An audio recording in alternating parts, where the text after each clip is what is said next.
বিশ্ব রাজনীতিতে এই মুহূর্তে সবচেয়ে আলোচিত নাম গাম্বিয়া। আফ্রিকার মানচিত্রে যে দেশটিকে খুঁজে পেতে গেলে মিনিটখানেক চেষ্টা করতে হয়, সেই গাম্বিয়াই কাঁপিয়ে দিয়েছে মিয়ানমারের সামরিক জান্তা সরকারের ভিত। আমেরিকা, চীন বা ভারত, পাকিস্তান, সৌদি আরব কিংবা তুরস্কের মতো প্রভাবশালী দেশগুলো রোহিঙ্গা নির্যাতনের ইস্যুতে চুপ ছিল, নজর ফিরিয়ে নিয়েছিল অন্যদিকে।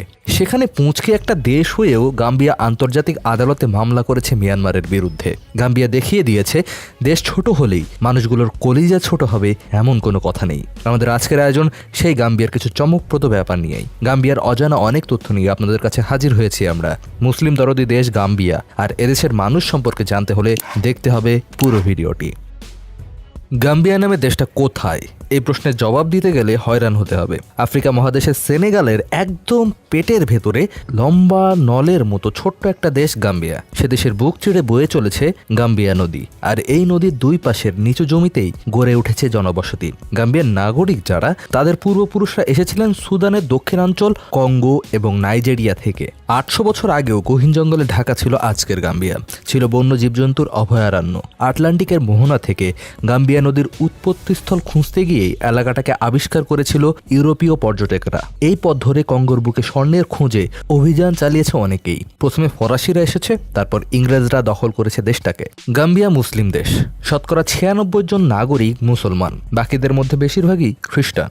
আয়তনে গাম্বিয়া বাংলাদেশের 10 ভাগের 1 ভাগও নয়। আরও স্পষ্ট করে বললে, আয়তনের দিক থেকে গাম্বিয়া আসলে আমাদের সিলেট বিভাগের থেকেও ছোট, আর রাঙামাটি জেলার থেকে একটু বড়। 1965 সালে ইংরেজদের কাছ থেকে স্বাধীনতা পেয়েছিল গাম্বিয়া। সেই থেকে 1994 সাল পর্যন্ত গণতান্ত্রিক সরকার ব্যবস্থা অটুট ছিল গাম্বিয়ায়। 1994 সালে প্রেসিডেন্ট দাউদা জাওয়ারাকে এক রক্তপাতহীন সামরিক অভ্যুত্থানের মাধ্যমে ক্ষমতাচ্যুত করে প্রেসিডেন্টের পদ দখল করেন 29 বছরের বয়স্ক সেনা কর্মকর্তা ইয়াহিয়া জাম্মে। গাম্বিয়ার ইতিহাসের একটা কালো অধ্যায় ছিল সেটা। দারিদ্রতায় ভরপুর একটা দেশ, কৃষিকাজ ছাড়া এখানকার অধিবাসীদের করার তেমন কিছুই নেই। বেশিরভাগ মানুষই দিন আনে দিন খায়। তাদের উপর চাপিয়ে দেওয়া হলো একনায়কতান্ত্রিক সেনা শাসন। রাজনীতিবিদেরা গেল জেলে, দেশ জুড়ে দাপিয়ে বেড়াতে লাগলো আর্মি অফিসাররা। বিপক্ষ দলের রাজনীতিবিদদের উপর নেমে হলো অত্যাচারের স্টিম রোলার। একটা সময়ের পরে সেই নির্যাতনের শিকার হলো সংখ্যালঘু খ্রিস্টানরাও। লোক দেখানো কিছু নির্বাচন হয়েছে এর মধ্যেও, কিন্তু সেগুলোতে ব্যাপকভাবে ম্যানুপুলেট করা হয়েছে ফলাফলকে। গাম্বিয়ার মানুষের মধ্যে শিক্ষার হারটা তুলনামূলক কম। তাদের মনে সাম্প্রদায়িক একটা সহিংসতার বীজ ঢোকানোর চেষ্টা করা হয়েছে। যারা এসবের প্রতিবাদ করেছে তাদের ছেঁটে ফেলেছে ইয়াহিয়ার সরকার। সাংবাদিক বা ছাত্রনেতা সহ অনেকেই গত এক যুগে গাম্বিয়া ছাড়তে বাধ্য হয়েছেন অত্যাচার নির্যাতনের শিকার হয়ে। 2017 সালে জনগণ এসবের জবাব দিল ব্যালটের মাধ্যমে। নির্বাচনে হেরে গেলেন স্বৈরশাসক ইয়াহিয়া। অবসান হলো 22 বছরের স্বৈরশাসনের। ফিরে এলো গণতন্ত্র।